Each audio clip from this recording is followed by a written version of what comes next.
ሰላም ሰላም ጤና ይስጥልን ውድ የጋት ሚዲያ ቤተሰቦች እንደያላችሁበት ሀገር የሰዓት አቆጣጠር እንደምን አላችሁ እንደምን ቆያችሁ? ኢትዮጵያ ውስጥ ናችሁ ይህን ዝግጅት ለምትከታተሉ ውድ ቤተሰቦቼ እንደምን አመሻችሁ ማለት ፈልጋለሁ። ግንቦት 30 2018 በኢትዮጵያ ዘመን አቆጣጠር ጃንዋሪ 7 2026 በጎርጎሳውያን የዘመን ስሌት እንደቀደም ተከተል የዕለተ እሁድ የጋት ዕለታዊ አጫጭር መረጃዎች ከዚህ እንደሚከተለው ወደ እናንተ አደርሳለሁ። ዘወትር እንደምታደርጉት ዝግጅቱን ላይክ አድርጉ፣ ሀሳብ አስተያየታችሁን አካፍሉ፣ እንመማርበታለን። የጋት ሚዲያ ሜምበር ሁኑ። ጋት ሚዲያን በሱፐር ቻት በሱፐር ታንክስ ደግፉ። እየደገፋችሁ ነው። ከምንም በላይ ደግሞ አብራችሁ ስላላችሁ አብራችሁ ስለምትሆኑ ያለኝን ታላቅ አክብሮትና የከበረ ምስጋና እንድትወስዱ እንዲደርሳችሁ የዘወትር ምኞቴ ነው። ነገ እንግዲህ ሰኔ 1 ነው። ሰኔ 1 ሰኞ ነው። ብዙ ጊዜ ሰኔና ሰኞ ሲገጥም እየተባለ ነው ያደግነው። አንዳንዶቹ ሰኔና ሰኞ ከሆነ ጥሩ አይደለም እንደዚህ ያጋጥማል ምናምን። እኔ አስታውሳለሁ እየፈለኩት ነበረ። ጋዜጠኛ ዳዊት ከበደ ወይሳ ከ6 ዓመት ወይ ከ7 ዓመት በፊት ሰርች እያደረኩት ነበር ድሬ ዩቲዩብ ላይ ስላጣሁት ነው። ሰኔና ሰኞ ሲገጥም ምን አጋጠመ በኢትዮጵያ ታሪክ ብሎ የጻፈው አለ። በአፄ ቴዎድሮስ ዘመን፣ ቀደም ብሎም በሳህለ ስላሴ ዘመን፣ ከዛ በአፄ ምኒልክ ዘመንም በቀዳማዊ ኃይለ ስላሴ እንግዲህ ከ4 ዓመት ከ5 ዓመት አንዴ ይገጥማል። ትውፊቱ አለ። ኦፍኮርስ ሰኔና ሰኞ ደግሞ በገጠመበት ዘመን በዓለም ላይ እንዲያጋጠመ መልካም ነገር ብለን መውሰድ እንችላለን። ለዘመን ለኮከብ ቆጣሪዎች ዘመን ለሚቆጥሩ ለነሱ ሰጠን። በኢትዮጵያ ዘመን የማደግ የመበልጸግ የመልካም ነገር ሁሉ ከፊታችን ነው የሚል እምነት አለኝ። ሁላችሁም እንደዛ እንደምታምኑ ተስፋ አድርጋለሁ። ዞሮ ዞሮ ግን ያው ከነገ ጀምሮ ሰኔ ከገባ የለም ክረምት ነውና ትምህርትም የሚዘጋበት በጀትም የሚዘጋበት ሞሮለስ የመጨረሻ ወር ነው። በክረምት ምንድነው የምናነበው? ምንድነው የምንጎበኘው? አዳዲስ እቅዶች እንዴት ይኖሩናል እያል ዝናቡም ይመጣል ክረምቱም ይመጣል። በዛ ረገድ ዝግጅቶች ያስፈልጉናል። እኔ ወደ ጎጃም እንደማደጌ ክረምት ላይ ሰኔ ላይ በጣም ወሳኝ የሚባለው አሁን የእርሻ ወቅት ነው። ወሳኝ የሚባለው በቆሎ ይዘራል። አሁን ድንች ቀደም ብሎ እርጥበት ብዙ እርጥበት ይዞ ስለሚቆይ ድንች ያ ይበቅላል። ያ ይበቀለው የያዘውን እርጥበቱን እየተጠቀመ ይቆያል ዝናብ እስኪመጣ። አሁን ደግሞ ዝናብ ስለሚጀምር በቆሎ ይዘራል። አሁን ቀጥሎ 1 ቀን 2 ቀን ዝናብ ቢቀር የሚደርቁ ትንንሽ ሆነችው ለምሳሌ ጤፍ ሞይስቸር ሌቭሏ ትንሽ ደቃቃ ነች። ከዛች እርጥበቷ 1 ቀን ዝናብ ከቀረ ስለሆነ ሐምሌ አጋማሽ ላይ በጣም ወሳኝ ዝናብ በሚመጣበት ወቅት ጤፍ ይዘራል። ወሳኝ የሆነ አጀንዳው ሁሉ ስለ ምርጥ ዘር ስለ ማዳበሪያ በሬ 2 በሬ ያለው በወንፈል ወይ በጋራ የሚታረስበት ጉልበት የሚወደድበት ጊዜ ነው። አጀንዳችን ሁሉ እሱ ነው መሆን ያለበት። ይሄን ክረምት አንድ አርሶ አደር ካለፈው ኢፌክቱ በጣም ከባድ ነው። ሳይክሊካል ኢፌክት አለው። ቪሸስ ሮ ሰርክሉ በአንድ ክረምት በደንብ ካልዘራ በአንድ ክረምት ካላመረተ ለጥቂት ጠባብ ቡድኖች በሚቆሰቁሱት ጦርነት ወይ ግጭት በተፈጥሮም ችግር በተለያየ ምክንያት አንድ ክረምት ካለፈ አርሶ አደሮቻችን ያለውን መከራ እንግዲህ የምታውቁት ነው። ለዛ ነው የኢትዮጵያ ጠላቶች ህዝባቸውን የማይወዱ ጠላቶች ሆን ብለው ክረምትን ይፈልጉታል። መልሰው አርሶ አደሩን ከልማት ከእርሻ ተግባሩ ነጥቀው በጦርነት ውስጥ ለመጉዳት። አሁን የውጭ ጠላት ቢሆን በነገራችን ላይ ለምሳሌ ወይ የሆነ ወራሪ ቢሆን ክረምትን የመረጠው ወይ ልሽ ልትሉ ትችላላችሁ። ግን የሀገር ውስጥ ለህዝባችን ነው የምንታገል ለትግራይ ህዝብ ነው የምታገል እያለ የሚያጭበረብረው ተለላኪ ህወሓት ለአማራ ህዝብ ነው የምታገል የሚለው ቅጥረኛው ፋኖ ጽንፈኛው ፋኖ ራሱን አፋብን ብሎ የሚጠራው ከህወሓት ጋር አብሬ ልሰራ ጨርሻለሁኝ በቃ አሁን ምናምን ይላል። እንኳን ከህወሓት ጋር አብሮ ለመስራት ፕራክቲካሊ ለጎጃም አመራር መምረጥ ያልቻለ የወሎ አመራር የሌለው ሸዋ ከነ ምናምኑ በቃ መርጠናል የጠቅላይ ግዛቱ መሪ ምናምን ውስጡ ያለውን ፈተና ሌላ ጉዳይ ዞሮ ዞሮ በጎን ደግሞ ለመደራደር ጥረት እያደረጉ ነው። የሚገቡ ሰዎች ይኖራሉ። ዙሮ ሬዛ ዲቴል ውስጥ አንደኛ ኦቶሪቲውም የለኝም፣ ሁለተኛ ደግሞ ቀድሞ መናገሩ ስለማይሆን እንጂ እዛው አፋብን ውስጥ ያሉ አመራር የሆኑ ሰዎች እየተደራደሩ ነው ያሉ። የሚያቀርባቸው ጥያቄዎች አሉ። እነሱ እንግዲህ እንዴት እንደሚሆን እናያለን። በቀጣይ ጥቂት ቀናት ውስጥ አንዳንድ የምናያቸው ጉዳዮች አሉ። እነዚህ ኃይሎች ሆን ብለው ክረምትን ግጭት ለመቀስቀስ ይሰራሉ። ህዝቡን በረሃብ ለማዳከም፣ ኢትዮጵያን የማዳከም አንድ አካል ነው። የት ይደርሳሉ የሚለው ሌላ ጉዳይ ነው። ዞሮ ዞሮ ነገ ሰኔ 1 ሰኞ 2018 ሰኔና ሰኞ ገጥሟል የሚለውን ለማየት ነው። እንዳልኳችሁ ነው የ24/7 አንድ ክረምት ያላግባብ ማለፍ መዘዙ የከፋ ነው።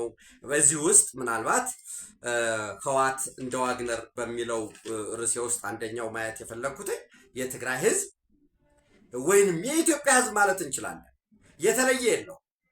የትግራይ ህዝብ ከአማራ ህዝብ፣ የአማራ ህዝብ ከኦሮሞ ህዝብ፣ የኦሮሞ ህዝብ ከከምባታው፣ ከሀዲያው፣ ከጉምዙ፣ ከጋምቤላው፣ ከሶማሌ ምንም የተለየ ነገር የለው። የሚያርሱበት ወቅት ሊለያይ ይችላል። ዞሮ ዞሮ የኢትዮጵያ ህዝብ አጠቃላይ ፍላጎት ሰላም ነው፣ ልማት ነው፣ ተስፋ ይፈልጋል። የህዝባችን ልጆችን አስተምሬ እንዲህ አድርጌ ከዛ ይችን ጨምሬ ይችን ቀንሼ እህል ሽጬ ዛት ተስፋ የሚፈልግ ነው ህዝባችን። ሰርቶ መብላት፣ ሰርቶ መለወጥ፣ ሰርቶ ማደግ፣ ተንቀሳቅሶ 24/7 መስራት ይፈልጋል። እንደው በትግራይ ህዝብ ቲፒካሊ ነው ካል ተፈናቃዮች አሉ። ቁጥራቸውን አጋኑ የሚያቀርባል ለፖለቲካ። በሌላ ሳይድ ደግሞ የለም እንደዚህ የሚሉት ትክክል አይደለም ቁጥራቸው ይሄ ነው የሚል አለ። እሱ ሁሉ ትተን ተፈናቃዮች መመለስ አለባቸው። ይሄ ጋት ሚዲያ እንደ ቬሪ ቢግኒንግ ከመጀመሪያው ስንነሳ ተፈናቃዮች መመለስ አለባቸው። ኢትዮጵያ ውስጥ ኢትዮጵያውያን መፈናቀል የለባቸውም። ከዛ በመለስ ያሉ ጉዳዮች ግን አሉ። የአስተዳደር በተመለከተ ለምሳሌ ወልቃይት ጠገዴ ሰቲት ሁመራ በአማራ ክልል ይተዳደር፣ በትግራይ ክልል ይተዳደር? ኖ አዲስ አሬንጅመንት አያስፈልገንም ወይ? ይሄንን ችግሩ በተፈጠረበት መንገድ እየሰራን አዲስ መፍትሄ መፈለግ አዲስ ወይን ጠጅ አዲስ ወይን ባሮጃ ቆማዳ እንደማስቀመጥ ነው። የማይሆን ነገር ነው። ወይንም መፍትሄ ብለን የምናመጣው ነገር መልሶ ሌላ ችግር ስለሚፈጥር እኔ ፐርሰናሊ ከመጀመሪያው ጀምሮ በወቅቱ ጥያቄውም ሲቀነቀን የወልቃይት ጠገዴ ሰቲት ሁመራ ጉዳይ በጎንደር ነው መመለስ ያለበት። ያ ጎንደር ክልል እንበለው በጌምድር ክልል እንበለው የለም ስቴት ይባል የለም ሪጅን ይባል ዋቴቨር ጠቅላይ ግዛት እንበለው እሱን መነጋገር ይቻላል። ለእኔ መፍትሄው ዘላቂው መፍትሄ እሱ ነው ብዬ ነው የማምነው። ኤኒዌይስ የአስተዳደር ጉዳይ በየት ይተዳደር፣ እንዴት ይሁን፣ በጀቱ በየት ይለቀቅ፣ ለአገልግሎት ለገበያቱ ይቀርባል የሚለው መነጋገር ይቻላል። ከዛ በፊት ግን አንድ ቀን ሳይውል ሳያድር ተፈናቃዮች መመለስ አለባቸው።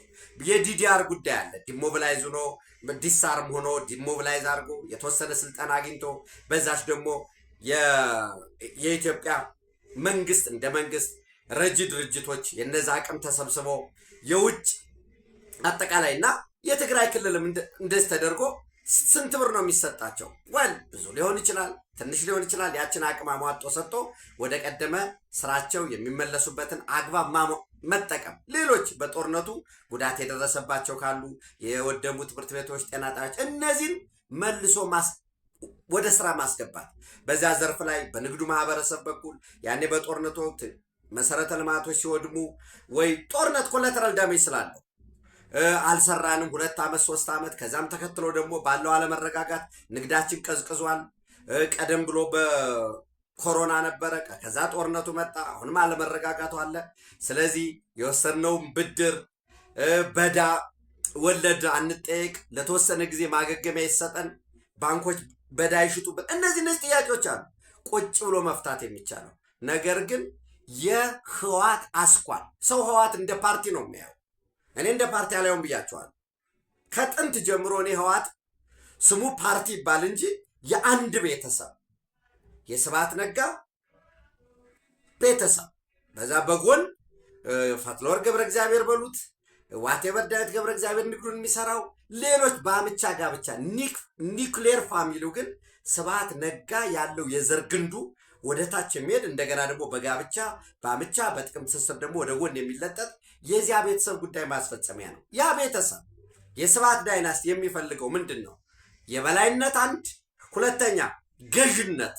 ራሱን የጭቁን ህዝቦችን ለነፃነት ልታገል ነው ብሎ ይጀምር እንጂ መጨረሻ የሆነው ገዥ ነው የሆነው። ስለዚህ የበላይነት የለመደ እኩልነት አይዋጥለትም። ሶስተኛው ዘራፊ ነው። ዘራፊ ማለት ያችን በጀት ብቻ አይደለም፣ አጠቃላይ ኢትዮጵያ የምታመርተውን ኬክ የህዝቦችን ድካም ልፋት መዝረፍ መዋጥ የሚፈልግ ቡድን ነው። በዚህ ምክንያት የበላይነትን አገኝበታለሁ ካለ መልሼ ገዥ ሆናለሁ፣ መልሼ ዘራፊ ሆናለሁ ብሎ ካሰበ ለየትኛውም አካል ለመለላክ ዝግጁ ነው። ተለላኪነት ባህሪ ነው። ለዛ ነው ለዘመናት ኦልሞስት ከ28 ዓመት ገደማ የአይደር ላይ የተፈጸመውን ጥቃት እያለ ከ1990 ጀምሮ ሲያከብር የነበረው ህወሓት ምንድነው ያደረገው? ከሻቢያ ጋር ልለላክ ዝግጁ ነው ብሎ አይደርን ዲደብሊው በሉት የትግራይ ቴሌቪዥን በሉት የትኛውም ባለስልጣን ለመታሰቢያነት አላስቀመጠውም፣ አለፈው። የእውነት ከሆነ የትግራይ ህዝብ የሚያስጨንቀው ከሆነ አይደር ላይ በክላስተር ቦምብ በተከለከለ ክላስተር ቦምብ ነው ያኔ ሻቢያ ጥቃት የፈጸመው።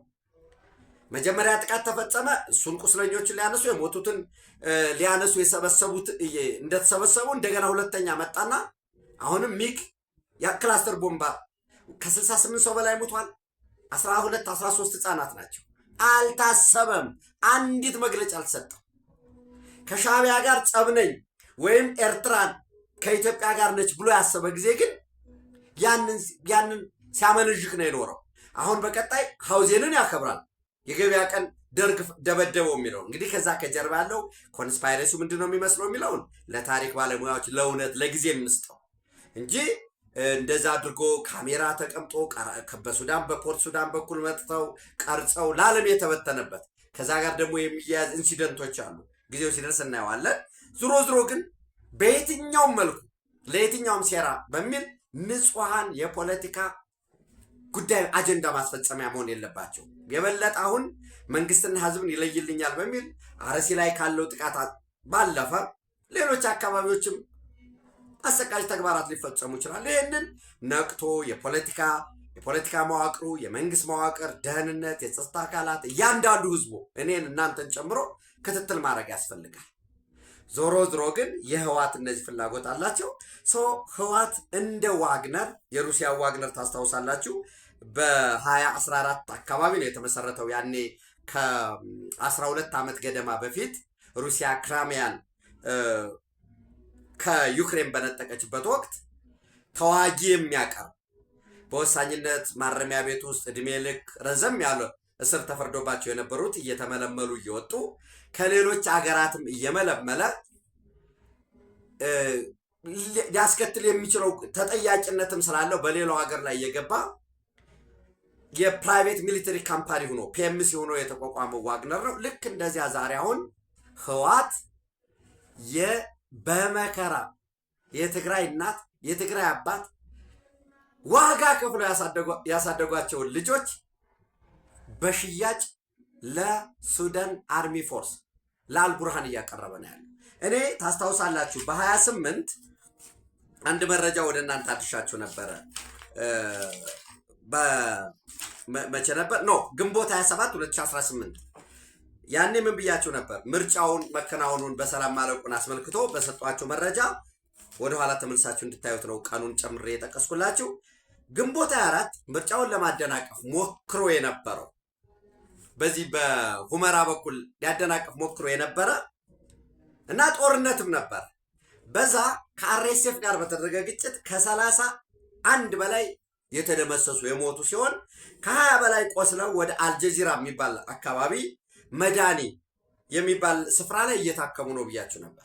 አርሚ ሰባ በተለምዶ ዝም ብሎ አርሚ ሰባ ስለሚባል ነው እንጂ አሁን የአርሚ ሰባ አባላት የሉም በህይወት። እስከ ኮርዶፋን ድረስ ሂደው በየቦታው እየተዋጉ የምስልም የድምፅ ማስረጃ ስላለ ተዋግተናል እንዲያርገን በ30 ደቂቃ ጨረስ ነው፣ ጀነራል አልቡርሃን ያሸንፋል፣ ኢትዮጵያን ማምሶሪ ትግራይና ሱዳን እንዲሆናሉ የሚል አሁን በጣም ታዝናላችሁ። አሁን ተብለው የሚሄዱት ቅጥር 60 ሺህ ብር ተቀጥራችኋል ተብሎ ነው የሚሄዱት። 60 ሺህ ብር ተቀጥራችኋል፣ 50 ሺህ ብር ህዋት ታስቀምጥላችኋለች። በየወሩ ግን ለቤተሰቦቻቸው 20 ሺህ ብር ይሰጣል ነው የሚባለው። 5 ሳንቲም አይሰጣቸው። እውነታው የአካል ጉዳት የደረሰባቸው የሞቱ የቆሰሉ አሉ። በቂ ሕክምና ያገኙ። ከዛ ውጭ ደግሞ በምትያዙበት ጊዜ አርኤስኤፍ ሲይዛችሁ ትግረኛ እንዳትናገሩ ይባላል። አይታችኋል። በባለፈው አርኤስኤፍ ለትግራይ እናቶች ድረስ እኛ ከእናንተ ጋር ምንም ችግር የለብንም እባካችሁ አትላኳቸው እያሉ አሁንም መድኃኒ ሆስፒታል እየታከሙ ነው ያሉት። መድኃኒ የሚባል ስፍራ ጤና አንድ መካከለኛ ሆስፒታል ውስጥ ዘንድ በተመሳሳይ ያኔ እንደነገርኳችሁ ቀኑን አሁንም ግንቦት 27 እንደነገርኳችሁ አንድ ሌላ ከዚህ በፊት የሄዱት ስላለቁ ሌላ አርሚዎች ተደራጅተው የተውጣጣ ኃይል ቁጥሩ እስከ 3000 ገደማ የሚሆን ታጣቂ በኦም ሃጅር በኩል አድርገው በሱዳን አድርገው ወደ ሳፍን የሱዳን አርሚ ፎርስን የሚቀላቀል እየላኩ ነበር። ያ እኔ አሁን ዝም ብሎ ደጋግሜ ነው የምላችሁ ፕሮፓጋንዳ ወይ ይሄ ከቾቪኒዝም የሚመጣ ወይ ኢትዮጵያን የበለጠ ስለምወድ አይደለም። እኔ ሀገሬን ስለምወድ ሀገሬ ስህተት ናት እያሰብኩ ጊዜ ሜቢ እናንተ ጋር መጥቼ ላልናገር እችል ይሆናል። ግን ፓኒክ አደርጋለሁ በግልጽ ለምን ይሄ የተደረገ እንዲህ መሆን የለበትም። አንድ ጊዜ ይሄ ስህተት ከተደገመ ሁለተኛ ለምን አይስተካከልም? 24/7 ሰርቪለንስ 24/7 የኢትዮጵያ አየር ክልል ብቻም ሳይሆን በነገራችን ላይ እኔ እንግዲህ ኦቶሪቲ የለም እንዳትሉኝ እንጂ ራሱ የኤርትራ አየር ክልል ወደ ኤርትራ አየር ክልል የሚገቡ አውሮፕላኖች ከኤርትራ ተነስተው ወደ ሌላ ቦታ የሚሄዱ በነገራችን ላይ በዚህ ዘመን ፍላይት ራዳርን ጨምሮ መረጃም ያቀርባሉ። ከየትኛው ቤዝ ተነስቶ በረራ ወደ የት ሄደ፣ ከዚህ ተነሳ፣ በዚህ አቅጣጫ ነበር ሲበር የነበረ፣ እዚህ ሲደርስ የፍላይት ራዳሩን አጠፋ ወዘተረፈ ይባል ሰማላችሁ እኮ። ለምሳሌ ከዩኤ የተነሳ እንደዚህ አይነት ኢሉዥን አውሮፕላን ወደዚህ መጣ፣ ወደ ኢትዮጵያ ሄደው በዚህ በቦሳሶ አለፈ ወዘተረፈ። አሁን ባለው ቴክኖሎጂ ገንዘብ እስከከፈላችሁ ድረስ ዴይሊ ፍላይት ራዳር የፍላይት መረጃ ይሰጣቸዋል። የኢትዮጵያ ደግሞ ኤርትራን የጨመረ ነው። የአየር ክልሉ ሲዘረጋ ሲስተማችን ራዳራችን የሚነሳውን ምን አይነት አውሮፕላን ነው የተነሳ፣ የት ነው ያረፈው፣ ስንት ሰዓት ቆየ፣ ከዛ ወዴት ተመለሰ፣ ኤቭሪቲንግ ትራክ ይደረጋል። የኢትዮጵያ አየር ክልልን በተመሳሳይ በረራ ፍጹም የማይፈቀድባቸው በረራዎች አሉ። የህዳሴ ግድብን ጨምሮ ማለት ጥቃት ለምሳሌ አያስቡም ወይ አይታቀድም ወይ ግድቡ ላይ ወዘት የለም። ተመጋጋቢ የሆነ ራዳር ሲስተም ነው ያለው። የየአገራት ቢያንስ ማንም የሚያውቀው የሩሲያና የቻይና አለ፣ የሌሎች ሀገራት እንትጥቆች አሉ። ተመጋጋቢ አንዱ ብታልፍ አንዱ ጋር የማታልፍበት ሁኔታ አለ። ስለዚህ ከአርሚ 13 የተውጣጡ በአብዛኛው ሁለት ኮሮች ተደራጅተው እኔ በነገራችን ላይ ጀነራል አብርሃ ተስፋይ በቅጽል ስሙ ድንኩል ነው ሊመራ የነበረው። አንድ 3 ፓትሮል መኪናዎች አሉ፣ አንድ ክሩዘር የነበሩ ኦራሎች አሉ፣ ከባድ የሆኑ ደግሞ መኪናዎች የሱር ኮንስትራክሽን መኪናዎች ታንኮችና መድፎች ጭነው የነበሩ አሉ። እነሱ ሙሉ ለሙሉ በድሮን ወደ አመድነት ነው የተቀየሩት። በዛ ውስጥ መሪ ሆኖ 2 ኮር እየመራ ሊሄድ የነበረው ጀነራል አብርሃ ተስፋይ ወይም ድንኩል ነው። እኔ ተመቷል ወይ ሙቷል እያልኳቸው አይደለም። መሪ ግን እሱ ነው የነበረው።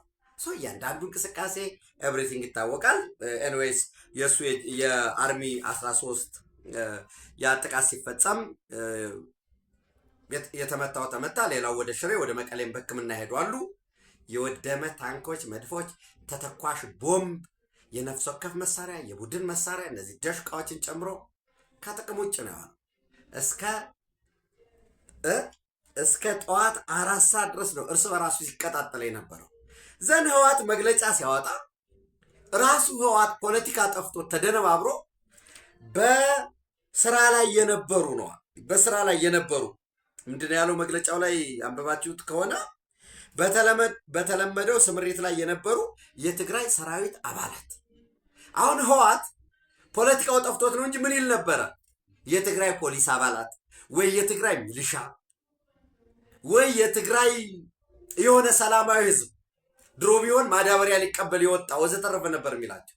አሁን ግን ምን አለ? በተለመደው ስምሪት ላይ የነበሩ የትግራይ ሰራዊት አባላት አለ። 2 የፕሪቶሪያ ስምምነት ተጥሷል። በአደባባይ ፕሪቶሪያ የሚባልን ጥሰናል። ውዝፍ የሆነው በፕሪቶሪያ ስምምነት ፈርሶ የነበረው ምክር ቤት ጠርተናል ብለህ የጊዜያዊ አስተዳደሩን አፍርሰህ አሁን ከዚህ በፊት ፕሪቶሪያ ይከበር እያለ ይጮህ የነበረ ማን ነው? ህወሓት ነው ራሱ አፍርሶ። አሁን እኔ ፐርሰናሊ ፕሪቶሪያ ይከበር እያልኩ ነው። የፌዴራል መንግስት ፕሪቶሪያ ይከበር እያለ ነው። ኢጋድ ፕሪቶሪያን አክብሩ እያለ ነው። አፍሪካ ህብረት ፕሪቶሪያን ካላከበራችሁ እያለ ነው። አሜሪካ፣ የአውሮፓ ህብረት ውስጥ በዛ ውስጥ ያሉ ሀገራት በነገራችን ላይ በየቀኑ ደብረጽዮን ኢሜል ያደርጋል። በየቀኑ ለየኤምባሲዎች፣ በየቀኑ ለቀጠናዊ ተቋማት፣ ለዓለም አቀፍ ድርጅቶች ማንም ደብረጽዮንን ከቁም ነገር ቆጥሮ እስካሁን የመለሰለት የለም። ሂደው አናግረውታል። እዚህ ባሉ ደግሞ ተወካዮች በኩል እነዚህ ከትግራይ ኮሚኒቲ የተውጣጡ ደግሞ ኤምባሲዎች ሂደው አናግረዋል። የተሰጣቸው ምላሽ አንድና አንድ ነው። የፕሪቶሪያን ስምምነት አክብሩ፣ የፌዴራል መንግስቱ ጋር ተነጋግረናል። የፌዴራል መንግስቱ የፕሪቶሪያ ስምምነትን ካከበሩ በዛ መሰረት የተቋቋመውን ጊዜያዊ አስተዳደር መልሰናል፣ ምክር ቤቱን አፍርሰናል፣ ስህተት ነበረ። ይህም ብለው በአደባባይ ከተናገሩ ቀጥሎ ባለው ጉዳይ ላይ ለመነጋገር በማንኛውም ጊዜ ዝግጁ ነኝ። ነገር ግን የፕሪቶሪያን ስምምነት ጥሰው አንጻራዊ የተገኘን ሰላምና ሌላውን ተስፋውን በሙሉ አጨልመው መንደራደር አንችልም ነው። አሁን ምን አሉ? አንዳንድ በውጭ የሚኖሩ እየረሱት የፕሪቶሪያ ስምምነት ተጥሶ ሰልፍ ወጣው ከተወሰነ ጊዜ በፊት ነግሬያቸዋለሁ። የፕሪቶሪያ ስምምነት ይከበር ይላል። ይከበር ካልክ ደብረጽዮን አያስፈልግም፣ ምክር ቤቱ አያስፈልግም ወዘተረፈ ማለት ነው። አይ ፕሬዝዳንት ዶክተር ደብረጽዮን ይሁን ታደሰ ወረደ አያስፈልገኝም ሌተናል ጀነራል ካልክ እኮ በዛው በፕሪቶሪያ ስምምነት መሰረት ነው እዛው ያለ ነው ጫና መፍጠር ትችል የነበረው። ብልጡ ነው አቶ ጌታቸው ረዳን አባረው ሌተናል ጀነራል ታደሰ ወረደም ተባብሮ ጭምር አባረው ሌተናል ጀነራል ታደሰ ጉዳያችንን ይፈጽምልናል ሲሉ አድርገውታል። አሁን ግን ያ እብሪቱ እየተጠራቀመ ሄዶ የፕሪቶሪያን ስምምነት አፍርሰው ኦልሬዲ መከላከያ ሽልዳቸውን ንደው ነው እንግዲህ በአደባባይ የተገኙ።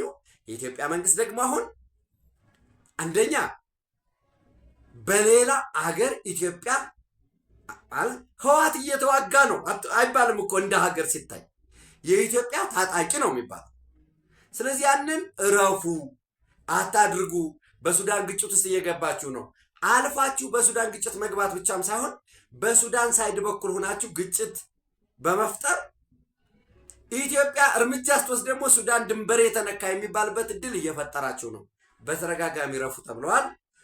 አሁንም ቢሆን ከየትኛው ምሽግ ጋር የነበሩ ለምሳሌ ከዚህ ከተከዜ ወንዝን ይዘው ምሽግ ቆፍረው የነበሩ አርሚዎች ወጥተው ወደ ተንቤን ሄደዋሉ።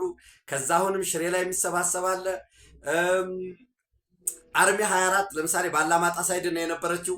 የተወሰነ ኃይሏን ቀንሳ እየሄደች ነው። አፋብን የሚባል ተለላኪ ቡድን ቁጥር አዋጣ ተብሏል የሚሄድ ከሱዳን ጋር የሚዋጋ። ይህንን እኔ ለህሌናችን ለታሪካችን መናገር ስላለብን እንጂ ይሄ ጽንፈኛ ኃይል ይሄ ሌባ ተለላኪ ኃይል ሰምቶ ይማራል ማለት አይደለም። የኢትዮጵያ መንግስት ደግሞ ሂሳቡን እየሰራ እርምጃ ይወስዳል፣ እርምጃ መውሰድ ይቀጥላል። እንዳልኳችሁ ጀነራል አብርሃ ተስፋይ ወደ ሱዳን የሚሄደውን 2 ኮር ለመምራት እሱ ነው የነበረው። ፒካፖች ውስጥ ነበረ ወይ የሚለውን እንግዲህ እሱን አጣርተን ወደ እናንተ እናመጣለን። የምህታ አቅሞችን ይላል በመግለጫው የምህታ አቅሞችን በመጠቀም አንድንሁን። የምህታ አቅሞች የተባሉ እነማን ናቸው? እነዚህ 9 ነን። ራሱን ቲዲኤፍ ብሎ የሚጠራው ራሱ አፋብን፣ ኦነግ ሸኔ፣ አጎጉሞ የአፋሩ፣ ጉምዝ፣ ጋምቤላ፣ የአገው ዲሞክራሲ ንቅናቄ አዴን፣ ኦብነግ፣ ቅማንት። እነዚህ የቅማንት ታጣቂ ናቸው። በነገራችን ላይ ኦብነግ በዛሬው ዕለት መግለጫ አውጥቷል። በመግለጫው ምንድነው ያለው? እኔ ከየትኛውም ታጣቂ ድርጅት ጋር አልተነጋገርኩም፣ የመነጋገርም እቅድ የለኝም። በኦክቶበር 21 2018 አስመራ ከኢትዮጵያ መንግስት ጋር በተስማማው ስምምነት መሰረት ሰላማዊ ስምምነቶች 3 ነጥብ ናቸው። አንደኛ ቱ ኢንድ ሆስቲሊቲስ ቱዋርድስ ኢች አዘር፣ እርስ በርስ ያለን ጥላቻ ግጭት ማስወገድ፣ ያንን አክብሬ እየሰራው ነው። ሁለተኛ የፖለቲካ ዓላማያን ግቤን ሰላማዊ በሆነ መንገድ እናከናውናለን ነው የሚለው ስምምነቱ። ቱ ኢንድ ሆስቲሊቲስ ቱዋርድስ ኢች አዘር ዳት ኦንኤልኤፍ ወይንም ኦጋዴን ናሽናል ሊበሬሽን ፍሮንት የሚባለው ሻል ፐርሲው ኢትስ ፖለቲካል ኦብጀክቲቭስ ትሩ ፒስፉል ሚንስ ዊዝ ዘ አሹራንስ ዛት ዘ FDRI will respect and uphold the provision of ኢትስ ኮንስቲቱሽን በህገ መንግስቱ መሰረት በሰላማዊ መንገድ ከትጥቅ ከምናምን ርቆ ተግባራቱን ሊወጣ ያ እየተከናወነ ነው ያለው። አሁን በሶስተኛ ደረጃ ቱ ስታብሊሽ ጆይንት ኮሚቴ ቱ ፋርዘር ሰብስታንቲቭ ኢሹስ በዚህ እየተደረገ ነው ያለው። መግለጫው ሙሉ ከፈለጋችሁ ምንድን ነው የሚለው? ኦኤንኤልኤፍ ሪጀክትስ ክሌምስ ኦፍ አፍሌሽን ዊዝ አርምድ ግሩፕስ ብሎ ከዚህ በፊት ግን ይላል ከዚህ በፊት ጅግጅጋ ላይ በጁን 2025 ባደረግነው ጠቅላላ ጉባኤ ሚስተር አብድራህማን ማሃዲ የሚባሉት የቀድሞ ሊቀመንበራችን ተሰናብተዋል። በዛ በገጹ ደግሞ የሚጠቀሰው አት ኦኤንኤልኤፍ ኦፊሻል የሚል ትዊተር ላይ ገጽ ያለውንም እማናውቀውና የኛ አይደለም ብሏል። እኔ ከዚህ በፊት ብያቸዋለሁ ለእናንተ። አንድ ዝም ብሎ ሰው ሚስተር አብድራህማን ማሃዲ የራሳቸው በፓርቲ ውስጥ ተገፋው ሊሉ ይችላሉ። ዋቴቨር የለም ችግር የለውም። የሶማሌ ህዝብ ጥያቄም አልተመለሰም ብለውም ሊሆን ይችላል። ሁለት ነው ተገፍተው ሊሆን ይችላል፣ ጥያቄው አልተመለሰም ብለው። ሶስተኛ የሚጠብቁ ስልጣን ጥቅማጥቅማጠውም ሊሆን ይችላል፣ እንዲሁ ሾጥ አድርጓቸውም ሊሆን ይችላል። እኔ አሁን ሌላውን እንቶ ብድግ ተነስተው ከኬንያ ወደ አስመራ ሄዶ ከኢሳያስ ጋር ፎቶ ተነሱ። ከኢሳያስ ጋር ፎቶ ሲነሱ ኦብነግ ልጅ መጥቻለሁ። ኦብነግ የታጠቀ ኃይል የለው በሰላማዊ መንገድ እንታገላለን ብለው መጥተው ክልሉ ላይም በቂ ነው ወይ በቂ አይደለም ሌላ ጉዳይ ነው። ስልጣን ተጋርተው ዛሬ የሶማሌ ክልል በኢትዮጵያ ውስጥ አንድ የልማት ማግኔት የልማት ማዕከል እየሆነ ነው ያለው። የመኪና መገጣጠሚያዎች፣ የኃይል ማስፋፊያ፣ ትልልቅ የሆኑ ከባድ የሚባሉ ኢንቨስትመንቶች በቃ አጠቃላይ እንደምረው ብንል እስከ 20 ቢሊዮን ዶላር የሚደርስ ኢንቨስትመንት አለ። የሶላር ኢነርጂውን ብታዩ፣ የጂኦተርማልን ብታዩ፣ ከጂኦተርማል በፊት የጋዝ ላይ ያለው ራሱ ጎዴን የኢትዮጵያ የቴክኖሎጂ ኢንዱስትሪ ሀብ ለማድረግ እየተሰራ ነው። ከውጭ በተገኘ ብድር ኃይል ለማስተላለፍ ትልቅ እድገት ውስጥ ነው ያለው። በቂ ነው ወይ ከተባለ ግን በቂ አይደለም። በቂ አይደለም ማለት ምን ማለት ነው? ከክልሉ ፖቴንሻል፣ ከህዝቡ ሰላም ወዳድነት በግጭት እኮ ነው ሲናጥን የኖረው። ያውቀዋል እኮ ክልሉ ለግጭት አዲስ አይደለም። በቃን እረፍት ነው የምንፈልገው። የሚቀሩ እንኳንስ የሶማሌ ክልል ሰላም ከሆነ ያው ተመሳሳይ የኮሎኒያሊስቶች ባውንደሪ ነው እንጂ ያለው እዚህኛ ጋር ያለው የሶማሌ ህዝብ እዛ ጋር አለ። እዚህ መጥተው ኢንቨስት ያደርጋሉ። ያን ነው እየታሰበ ያለው አሁን ሰላም ከሆነ በሚል። ግጭት ደግሞ ለአካባቢው ያን ያህል አዲሱ አይደለም፣ ያውቀዋል። በቃኝ ብሎ ወደ ሰላም የገባ ህዝብ ነው እና ኦብነግ ይህን መግለጫ ነው ያወጣ ያለው። ዝሮ ምንድን ነው የሚለው? የምህተ አቅሞች ጎን እነዚህ ውስጥ ባንዳዎች ጎን ሆነን ኢትዮጵያ እናተራምስም። እኔ በዚህ ረገድ በነገራችን ላይ ግብፅ ኢትዮጵያን በማዳከም እንደ ሊበረጅ አዳክመን መደራደሪያ እናደርጋለን። ምናልባት በነገራችን ላይ እንግዲህ ከመስከረም ከጥቅምት በኋላ እስካሁን ድርድር የለም እያልኳቸው አይደለም። የሚቀርቡ ፕሮፖዛሎች አሉ። የናይል አጠቃቅም በተመለከተ በአሜሪካ በኩል የሚቀርባለ፣ ከሌሎች ወዳጅ ሀገራትም እየቀረበ ያላል። ኦፊሻል በሆነ ግን ድርድር ይጀምራል። ሜቢ ጥቅምት ዳር ላይ ይጀምራል። ያንን ሌቨሬጅ ለማድረግ ይፈልጋሉ። ሱዳን የግብፅ ጉዳይ አስፈጻሚ ሆኖ ነው እርስ በርስ እየተተራመሰ ያለው። መሰረተ ልማቱ የመስኖ መሰረተ ልማታቸው ኃይል ማመንጫዎቻቸው እየወደሙ ነው። ለባለፉት 3 ዓመታት በወሳኝነት ያለ ውሃ አጠቃቀም በተመለከተ ዜሮ ሆኖ ሱዳን ከዚህ ዓላማ ሆኖ በብቸኝነት ናይልን እየተጠቀመ ነው ያለው ግብፅ። ቀጥሎ ደግሞ በግንባታ በመልሶ ማቋቋም ምናምን በሚል የራሳቸውን ሰው አስቀምጦ አሁንም ሱዳንን የማመስ ፍላጎት ነው ያለው። እስከ ደቡብ ሱዳን ድረስ ተለጥጠን ሂደን በቃ የናይል ወሳኝ እንሆናለን የሚል ነበር። ደቡብ ሱዳን የተባረሩበት ሁኔታ ነው ያለው። ከላይ ደግሞ እስራኤል በሰሜናዊ ግዛታቸው እያጠበበ እየተጠጋው የፊላደልፊያ ኮሪደርን እያለፈ ጋዛ ላይ የነበረውን የቀደመ ይዞታውን ትቶ 60% ገደማ የያዘበት ሁኔታ ነው ያለው። ከኛ እስራኤል ኢትዮጵያ ደግሞ ያለውን ሄክሳጎናሉን ደግሞ ከዚህ በፊት በተደጋጋሚ ስለወራ ነው እዚህ ጊዜ አንፈጅም እና በዚህ ሂደት ኤርትራ የኢትዮጵያን የቀይ ባህር አምቢሽን አስፓይሬሽን ለመግታት ይፈልጋሉ። አሁንም እንደ ሊቨሬጅ ወደድንም ጠላንም ግን ኢትዮጵያ ከቀይ ባህር ተነጥላ መኖር የጂኦግራፊ እስረኛ ሆና አትቀጥልም ተብሎ ተቀምጧል። ዛሬ አሁን ይህንን እያወራን ወርልዶሜትር የሚባል የህዝብ ፖፕሌሽን ኤስቲሜሽን የሚሰራ በየሰከንዱ የሚጨምር የሚያሳይ ዛሬ ላይ 138 ሚሊዮን 800 ሺህ ገደማ ነው። ዛሬ የኢትዮጵያ ህዝብ ቸክ አድርጉት። ወርልዶሜትር WORLDOMETER ብላችሁ ወርልዶሜትር ኢትዮጵያን ፖፕሌሽን ኤስቲሜሽን ብትሉ በየሰከንዱ እናንተ እያያችሁ ይጨምራል። ዛሬ ላይ 138 ሚሊዮን ነው የኢትዮጵያ ህዝብ። በ2050 የኢትዮጵያ ህዝብ ከ225 እስከ 250 ሚሊዮን ይሆናል። በ2050 ብቻ አይደለም። በ20 ዓመቶስ የዛሬ 75 ዓመትስ የኢትዮጵያ ህዝብ ምን ይመስላል ስንል 367 ሚሊዮን ይሆንና የአሜሪካ ህዝብን ብዛት ያክላል። ይህ ህዝብ ተዘግቶበት በጥቂቶች ለምሳሌ የኤርትራን ህዝብ ብንወስድ በ2050 6 ሚሊዮን ገደማ ነው። 6 ሚሊዮን ወይ 7 ሚሊዮን የሚሆን ህዝብ የ225 በዝቅተኛው የ250 በከፍተኛው ህዝብን ዕጣ ፈንታ ሊወስን አይገባም። መነጋገር ግን ይቻላል። በምን አግባብ ይሰጥ? ቦታ ለቦታ ይቀየር ወይ? በጋራ እናልማ ወይ? እንሽጠው ወይ?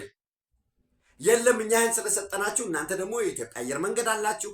እንግዲህ የኢትዮጵያ አየር መንገድ ግዙፍ ነው። ዛሬ አንድ የወጣ መረጃ የሲጂቲኤንም ዘግቦታል። በቀጣይ 3 ወራት ለአገር ውስጥ ወደ 130 ገደማ የታዘዛል። ከመቶ ሰው በላይ የሚጭኑ ከ130 በላይ ከቦይንግም ከኤርባስም የታዘዛል። በቀጣይ 3 ወራት ግን 25 ሪጂናል ጀት የሚባሉ የመጫን አቅማቸው ከ100 ሰው በታች የሆኑ አውሮፕላኖችን ለመግዛት እየተንቀሳቀሰ ነው። እነዚህ 25ቶቹ ስንት ቢሊዮን ዶላር እንደሚሆኑ ማሰብ ነው ያለባቸው። ይህን ጨምሮ ኮንጎ ላይ ለምሳሌ ኤር ኮንጎ ጋራ 49% ድርሻ አለው የኢትዮጵያ አየር መንገድ። 51%ቱን የኮንጎ የኪንሻሳ መንግስት ነው ያለው። ዛሬ ላይ ኤር ኮንጎ 5 ከኢትዮጵያ አየር መንገድ የተሰጡ አውሮፕላኖችን ይጠቀማል። 49% ድርሻ አለን ብያቸዋል። 5ቱም አውሮፕላን የኢትዮጵያ አውሮፕላኖች ናቸው። 3ቱ ቦይንግ 738-800፣ 2ቱ ደግሞ ኤቲአር የሚባሉ የጣሊያንና የፈረንሳይ ድርጅት በጋራ የሚያመርቷቸው የመጫን አቅማቸው ከ100 ሰው በታች የሆኑ 78 አካባቢ የሚጭኑ የዚህ አቪዮንስ ዲ ትራንስፖርት ሪጂናል የሚባል ጣሊያን መጀመሪያ ሞተሩና የተወሰነ ክፍሉ ይመረታል።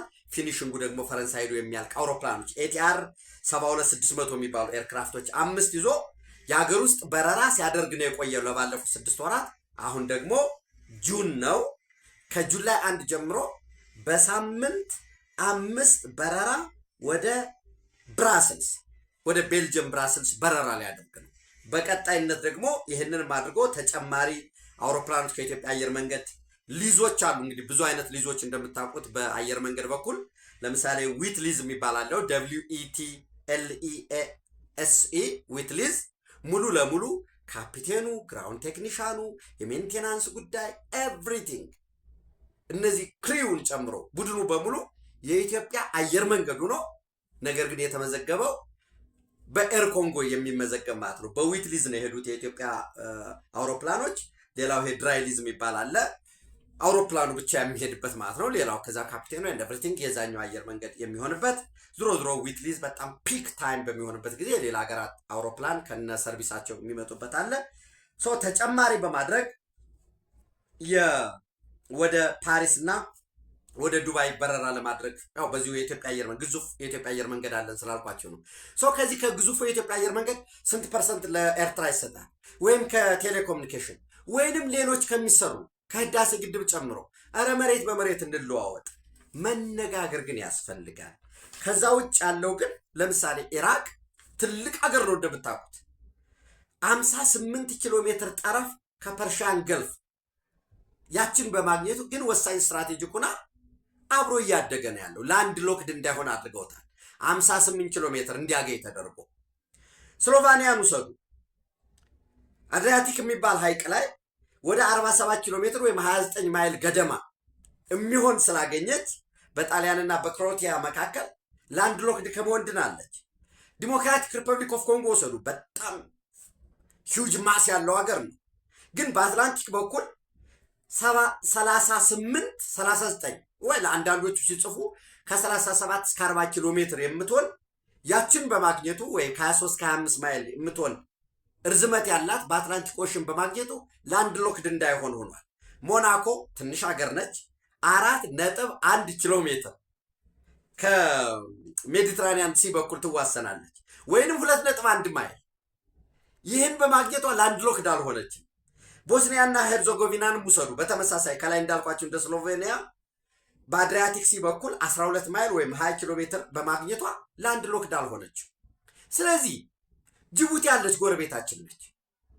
ኤርትራ ከኛ ነው የተነጠሉ። በኢትዮጵያ ታሪክ የቀይ ባህር ጉዳይ የሆነ ቦታ ኦቶማን ተርኩሾች ይመጣሉ፣ የሆነ ቦታ እንደዚህ ጣሊያን መጣ፣ እንደዚህ ሆነ ወዘተረፈ። የቀይ ባህር ጉዳይ ለኢትዮጵያ በቃ ላንድ ሎክድ ነው።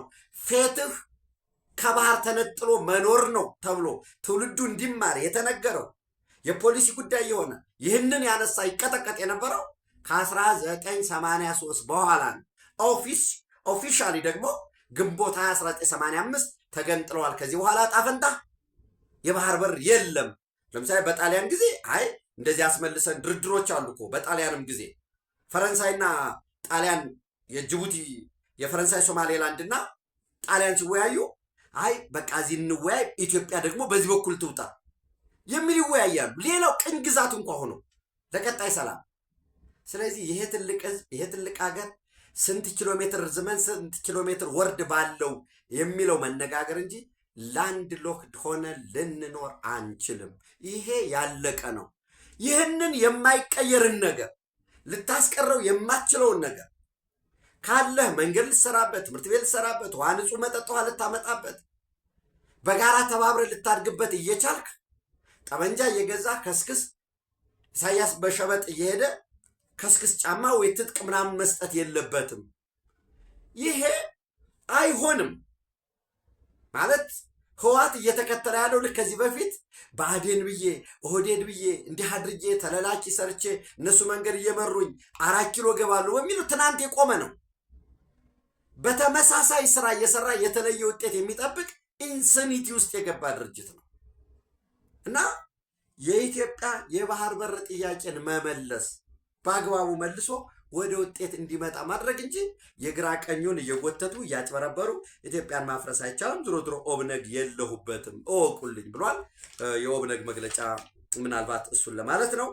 ሌላው ምናልባት እንግዲህ ይህን ካልኳችሁ የኤር ኮንጎንም ስለዋራዋችሁ ወደ መካከለኛው ምስራቅ ስንሄድ አይ ቲንክ ዛሬ ወይ ነገ ወደ ግጭት ኢራን ወደ እስራኤል ሚሳኤል ልትልክ ትችላለች የሚሉ አንዳንድ ዘገባዎች እየወጡ ነው።